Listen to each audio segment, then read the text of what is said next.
503rd Infantry Brigade pinarangalan sa tagumpay laban sa KLG Bagas.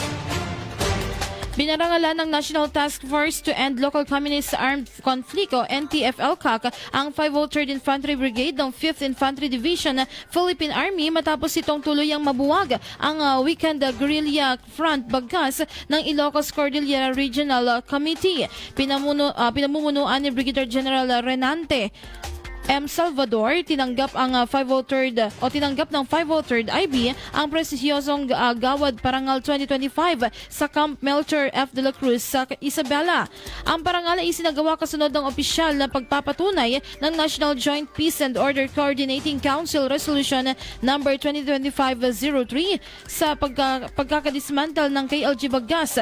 Nilagdaan ni National Security Advisor at NTF-ELCAC Vice Chairperson Eduardo Anyo ang plake bilang pagkilala sa matagumpay na operasyon ng brigada.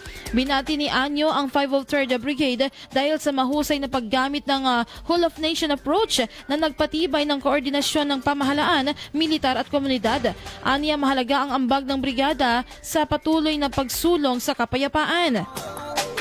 Ipinahayag naman ni Brigadier General Salvador na ang parangal ay patunay na tapang at dedikasyon ng kanyang mga tauhan. Dagdag niya, ang tagumpay ay magbubukas ng mas maraming programang pangkaunlaran at magpapatibay sa kapayapaan sa mga komunidad ng Ilocos at Cordillera. IFM News.